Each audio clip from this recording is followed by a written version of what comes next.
السلام علیکم دوستو، آج ہم آپ کے لیے ISI کے گمنام سپاہی کی کہانی لے کر حاضر ہوئے ہیں، لیکن اس سے پہلے آپ سے درخواست ہے کہ اگر ابھی تک آپ نے چینل کو سبسکرائب نہیں کیا تو اسے سبسکرائب کر لیجئے اور بیل آئیکن پر کلک کیجئے تاکہ آپ کو تمام ویڈیوز بلا تاخیر ملتی رہیں، اور ویڈیو کو لائک اور شیئر کرنا مت بھولیے، اور ساتھ ساتھ کامنٹ کر کے ہمیں بتائیے کہ آپ کو ہماری ویڈیو کیسی لگی۔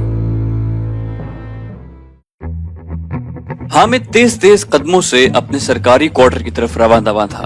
اچانک زور سے بادل گرجنے شروع ہوئے اور حامد جو آسمان پر کالی گھٹائیں دیکھتے ہوئے اسی خطرے کے پیش نظر تیز تیز چل رہا تھا اور تیز چلنا شروع ہو گیا۔ اس کا سرکاری کوارٹر اس کے دفتر سے کچھ ہی فاصلے پر تھا، جس کی وجہ سے اسے کبھی سواری کی ضرورت محسوس نہیں ہوئی اور وہ آسانی سے چلتے چلتے چند منٹ میں ہی گھر پہنچ جاتا تھا۔ چلتے ہوئے جیسے ہی وہ اپنی گلی میں داخل ہوا، حسب توقع وہ پاگل اسی جگہ بیٹھا تھا جہاں حامد نے اسے پہلی بار آج سے تقریباً 1 سال پہلے دیکھا تھا۔ وہ آج بھی اسی جگہ بارش اور کیچڑ سے بے نیاز کچرے کے ڈبے کے پاس چند کتوں کے ساتھ تشریف فرما تھا۔ حامد نے 1 سال کے عرصے میں اسے کبھی وہاں سے غائب نہیں دیکھا تھا۔ زیادہ سے زیادہ اس کی ہجرت اس میدان تک ہوئی جہاں کچرے کا دوسرا ڈبہ بالکل حامد کے آفس کے سامنے تھا۔ اگر وہ گلی میں نہ ہوتا تو یقینی طور پر دوسرے ڈبے کے پاس سو رہا ہوتا یا اپنے دوست کتوں کے ساتھ کچرے کے ڈبے میں کچھ کھانے کے لیے تلاش کر رہا ہوتا۔ جسم کے نام پر چند ہڈیاں جو اس کی فاقہ کشی کی ایک منہ بولتی تصویر تھیں، لباس کی صورت میں چند چیتھڑے لٹکائے ہوئے میلے الجھے بال، آنکھوں میں عجیب سی وحشت اور لالی لیے وہ پہلی نظر میں کسی دوسرے سیارے کی مخلوق لگتا۔ حامد اکثر سوچتا رہتا کہ سخت سردی کے موسم میں بے رحم ٹھنڈک جسم پر گرم لباس ہونے کے باوجود اس کی ہڈیوں کے گودے تک اثر کرتی تھی۔ یہ پاگل چند چیتھڑوں میں کیسے برداشت کرتا ہوگا، اور جون جولائی کی جلد کو جھلسا دینے والی گرمی میں بھی کیسے وہ بڑے آرام سے اپنی نیند پوری کرتا نظر آتا ہے۔ واقعی کسی نے ٹھیک ہی کہا ہے کہ جینا ہے تو پاگل بن کر جیا جائے، نہ کھانے کی فکر، نہ کپڑوں کی، نہ سردی نہ گرمی، بس اپنی خیالاتی دنیا میں مصروف ایک مجنوں جو اپنی لیلا کی جدائی میں ہوش و حواس گنوا بیٹھا ہو۔ حامد نے پہلے پہل تو اس سے دوری اختیار کی کہ پاگل کا کیا بھروسہ، کہیں کوئی نقصان نہ پہنچا دے، لیکن جیسے جیسے وقت گزرتا گیا وہ اس پاگل سے مانوس ہوتا گیا۔ اکثر اوقات کبھی پھل فروٹ جو اپنے لیے خریدتا اس میں سے کچھ اس پاگل کو بھی نواز دیتا، یا 5-10 روپے اسے تھما دیتا کہ جب بھوک لگے تو پیٹ کی آگ بجھا سکے۔ ایک طویل عرصے سے اس کو دیکھتے دیکھتے اب حامد کو وہ اپنا دوست محسوس ہونے لگا۔ ویسے تو حامد کی ڈیوٹی کا منصب اسے دوست بنانے کی اجازت نہیں دیتا تھا، کیونکہ حامد پاکستان کے انتہائی حساس ادارے کا ملازم تھا۔ یہ وہ ادارہ تھا جہاں پر دوست بنانا تو دور، کسی اجنبی سے بات کرنے کی اجازت نہیں تھی، لیکن ایک پاگل سے بھلا اس کو کیا خطرہ ہو سکتا تھا۔ حامد پچھلے 5 سال سے پاکستان ایٹامک انرجی کمیشن کے چیئرمین کا ڈرائیور تھا، اور آج تک اس کے ریکارڈ میں اسے نہایت محنتی اور وفادار گردانا جاتا تھا، اور اس کی شخصیت بے داغ تھی، لیکن پھر بھی وہ کسی غلطی کا متحمل نہیں ہو سکتا تھا۔ اور دوسری اور نہایت اہم بات جو صرف حامد کے سوا کسی کو نہ معلوم تھی، وہ یہ کہ وہ پس پردہ را کا ایجنٹ تھا۔ آج سے 6 سال پہلے وہ نقلی دستاویزات کے ساتھ ایک پاکستانی کی حیثیت سے پاکستان میں داخل ہوا، اور اس ملک کی چند ضمیر فروش کالی بھیڑوں کے مردہ ضمیر کی بھاری قیمت ادا کر کے ڈرائیور جیسی چھوٹی ملازمت حاصل کرنے میں کامیاب ہوا۔ لیکن یہ چھوٹی ملازمت اس کے بڑے مقصد کو پایہ تکمیل تک پہنچانے کے لیے نہایت موزوں تھی، اور وہ انتہائی کامیابی سے اب تک انٹیلیجنس بیورو اور ملٹری انٹیلیجنس جیسے اداروں کی آنکھوں میں دھول جھونکتا جا رہا تھا۔ بارہا اس کے اپنے ادارے سے ایجنٹوں نے نامعلوم افراد بن کر لاکھوں روپوں کی آفر دی، اس کا امتحان لیا، اسے آزمایا گیا، لیکن ایک ایجنٹ ہوتے ہوئے اسے اس بات کا ادراک تھا کہ یہ اس کی آزمائش ہے، اور وہ آزمائش میں خود کو ملک کا وفادار شہری ثابت کرنے میں 100% کامیاب رہا۔ اسی کامیاب ریکارڈ کی وجہ سے وہ را میں بھی مسٹر 100% کے نام سے مشہور تھا۔ اس نے کئی ملکوں میں ان کے اداروں کے اندر رہ کر انتہائی اہم راز چرائے تھے، اور اس کو پکڑنا دشمن کا ایک خواب ہی رہا تھا۔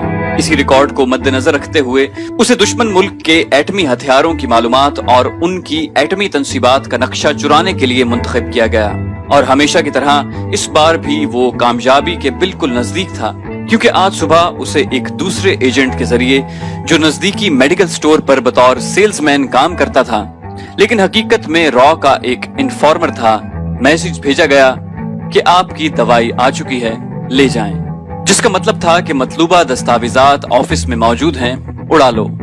और हामिद उसी इंतजार में था कि कब रात की स्याही फैले और वो अपने बेदाग रिकॉर्ड में एक और कामयाबी का इजाफा करे। ठीक रात के 1 बजे जब सारी दुनिया ख्वाब खरगोश के मजे ले रही थी, वो अपनी पूरी तैयारी के साथ रात की तारीकी से मुमासलत रखता काला लिबास पहने घर से बाहर निकला। उसके दीगर साजो सामान में ऑफिस और तिजोरी की डुप्लीकेट चाबियां और 9mm पिस्टल भी शामिल था। ऑफिस और घर का दरमियानी रास्ता तय करते हुए उसे महसूस हुआ कि तूफानी मौसम, तेज हवाएं और बारिश भी उसकी कामयाबी का सामान पैदा कर रही है, जिनकी वजह से सड़कों पर जो इक्का दुक्का गाड़ी नजर आती थी वो भी आज नजर नहीं आ रही थी। और काली घटाओं की वजह से तारीकी में इजाफे की वजह से किसी के देखने का खदशा भी कम था। इंतहाई एहतियात के साथ वो ऑफिस के करीब कचरे के डिब्बे के पास पहुंचा। मरकजी दरवाजे के पास कुर्सी पर बैठे गार्ड को देखकर उसे बिल्कुल हैरत न हुई, क्योंकि इसी इदारे का मुलाजिम होने के नाते वो गार्ड की मौजूदगी से आगाह था और उससे निमटने के लिए बेहोश करने वाली डोप गन वो पहले से साथ लाया था। गन निकालकर उसने गार्ड की गर्दन को निशाने पर लिया और फिर निहायत महारत के साथ फायर किया गया डोप गन का डार्ट सिक्योरिटी गार्ड की गर्दन में पेवस्त हो गया। गार्ड जिस तेजी से बेंच पर ढेर हुआ, उससे साबित होता था कि ये कोई मामूली डार्ट गन नहीं थी, बल्कि प्रोफेशनल एजेंट के इस्तेमाल के लिए बनाई गई थी, जिसमें इंतहाई सरीउल असर दवा इस्तेमाल की जाती है जो सेकंडों में दुश्मन को दुनिया और माफिया से बेखबर कर देती थी।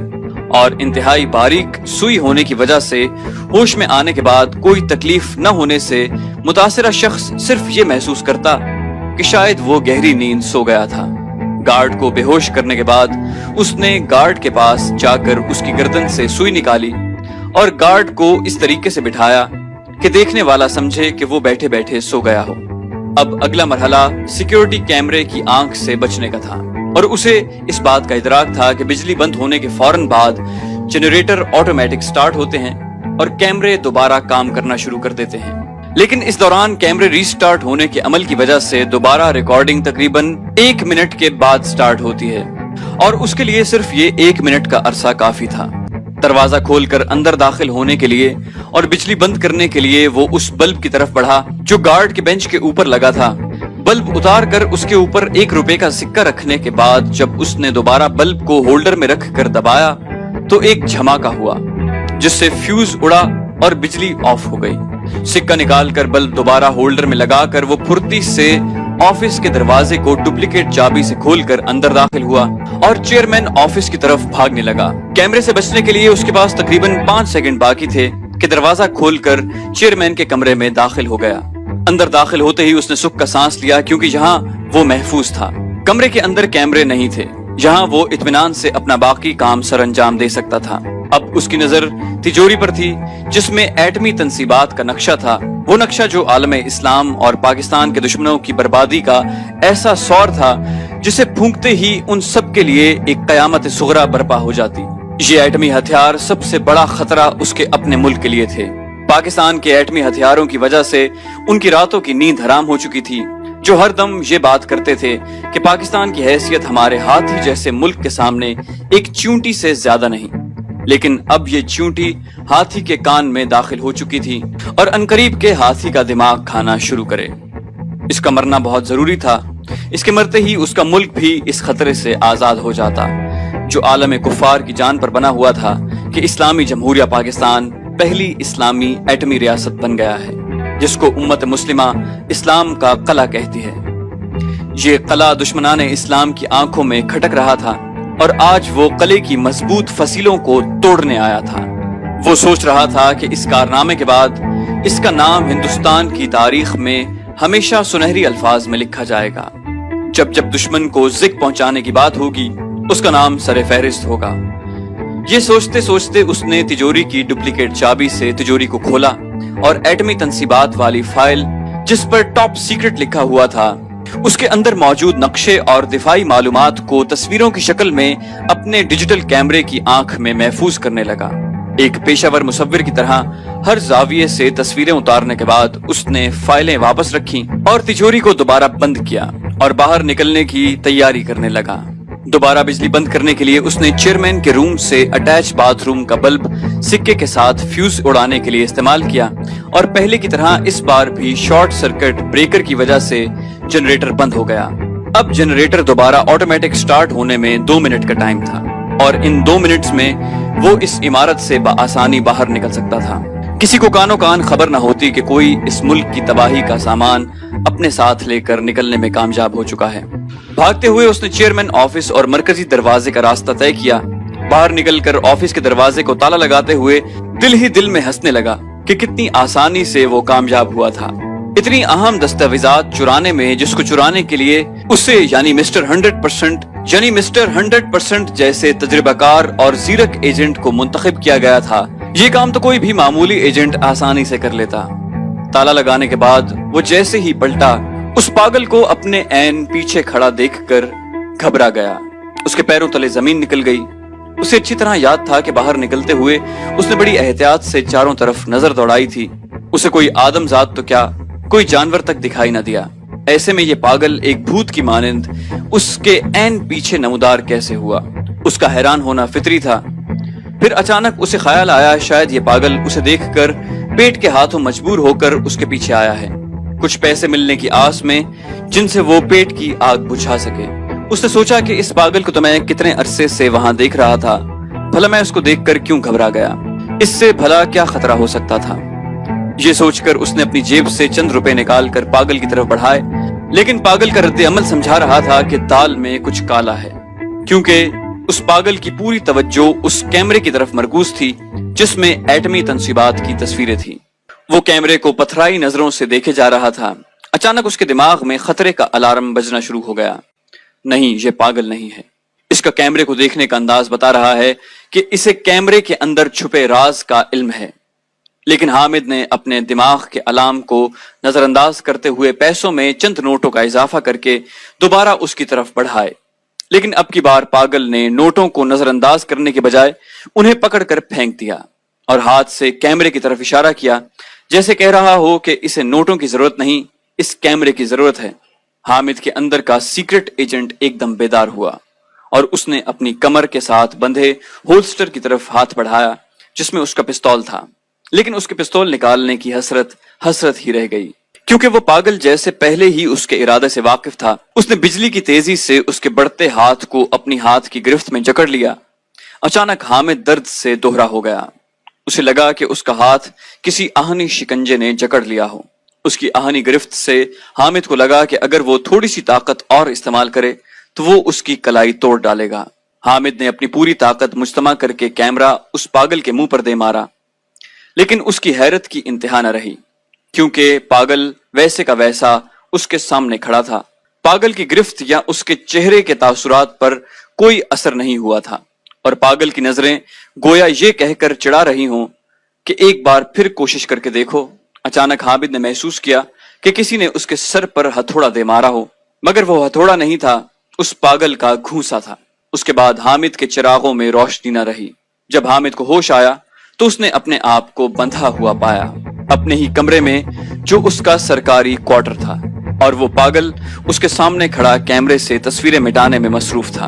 हामिद उससे मुखातिब हुआ, मिस्टर पागल, ये तो मुझे पता चल गया है कि तुम पागल नहीं, लेकिन ये नहीं पता कि तुम किस इदारे से ताल्लुक रखते हो। कौन हो तुम?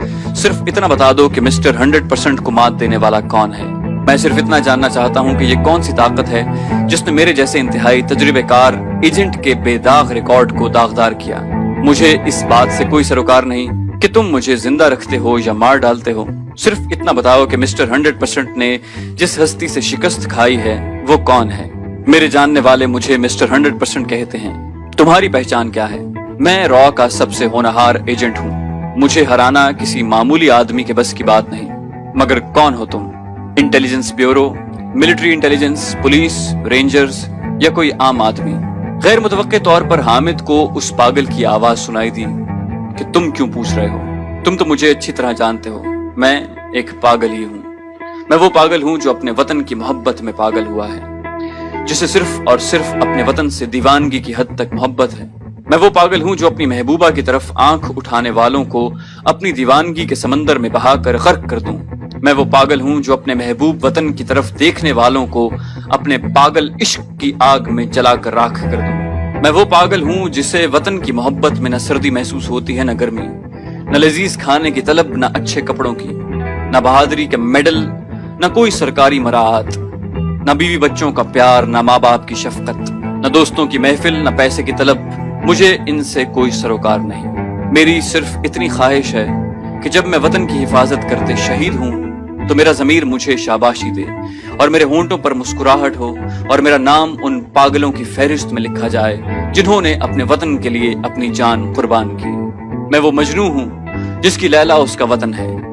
میں ایک پاگل ہوں، ایک پاگل ہی اس وطن کی حفاظت کر سکتا ہے جس کی سالمیت دشمنان اسلام کی تباہی ہے، جس کی وجہ سے کفار اور دجالی طاقتیں متحد ہو کر اسے صفائے ہستی سے مٹانے کی ناکام کوششیں کر رہی ہیں۔ لیکن حفاظت صرف ہتھیاروں سے نہیں ہوتی، اس کے لیے سب سے ضروری ہوتی ہے وطن کی محبت اور مر مٹنے کا پاگل پن۔ ہاں، میں پاکستان کے ان بے شمار گمنام پاگل سپاہیوں میں سے ہوں جنہوں نے صرف اور صرف ایک ہی بیڑا اٹھایا ہوا ہے۔ پاکستان کا مطلب کیا؟ لا الہ الا اللہ۔ کون ہمارا رہنما؟ محمد الرسول اللہ۔ جب ہم لا الہ الا اللہ کہہ کر دشمن پر وار کرتے ہیں تو وہ طاقتیں ہماری مدد کرتی ہیں جن کے سامنے سب طاقتیں ہیج ہیں، اور جب ہم محمد الرسول اللہ کی رہنمائی پر چلتے ہیں تو سب راہیں سیدھی ہو جاتی ہیں، کیونکہ ان سے بڑا کوئی رہنما نہیں۔ تم مجھے پاگل کہہ کر بلاؤ، مجھے فخر ہوگا۔ قسم اس رب العالمین کی، اگر خدا مجھے 1000 زندگیاں عطا کرے تو بھی میں ہر زندگی میں ایسا ہی پاگل کہلانا چاہوں گا، کیونکہ اس سے بڑھ کر کوئی عزت نہیں، جو عزت رب العزت اور رسول کے حضور اس کے ان بندوں کی ہے جو ان کے نام اور دین کی حفاظت کرتے ہوئے جام شہادت نوش کرتے ہیں۔ پاگل پستول پر سائلنسر لگاتے ہوئے بولا کہ میری طاقت اور عزم کے سامنے کفار کی تمام دنیاوی طاقتیں ہیچ ہیں، کیونکہ میری زندگی لا الہ الا اللہ محمد الرسول اللہ سے شروع اور اسی پر ختم ہوتی ہے۔ ہاں، میں تمہاری آخری خواہش ضرور پوری کروں گا۔ تو سنو، میں ISI ہوں، میں پاکستان کے ناقابل تسخیر دفاع کی آخری لکیر ہوں۔ اس کے ساتھ ہی سائلنسر لگے پستول سے ایک ہلکی سی آواز برآمد ہوئی اور پگھلا ہوا سیسا حامد کے ماتھے میں پیوست ہو گیا۔ حامد حیرت بھری آنکھوں سے دل ہی دل میں اس کے پاگل پن کی داد دیتے ہوئے ہمیشہ کے لیے ابدی نیند سو گیا۔ یہی ISI کا اصول ہے، پاکستان کی طرف بری نظر سے دیکھنے والوں کی صرف ایک ہی سزا۔ پاگل نے بڑے آرام سے حامد کی جیب پر ہاتھ صاف کیا اور کمرے سے چند بیش قیمت چیزیں اپنے قبضے میں کیں اور باہر جا کر گٹر میں ڈال دیں۔ اس کے بعد اپنے کچرے کے ڈبے کے پاس آرام سے سو گیا۔ اگلی صبح اخبار میں ایک خبر تھی، نامعلوم ڈکیتوں نے پاکستان کے سرکاری ادارے کے ملازم کے گھر ڈاکہ ڈالا اور مزاحمت کے دوران ملازم جس کا نام حامد بتایا جاتا ہے ڈکیتوں کی گولی سے جاں بحق ہو گیا۔ ڈکیت گھر سے قیمتی زیورات اور نقدی لے کر فرار۔ پولیس نے نامعلوم افراد کے خلاف مقدمہ درج کر کے تفتیش شروع کر دی۔ پاکستان کے تمام گمنام محافظوں اور سپاہیوں کو پاکستانی عوام کا سلام۔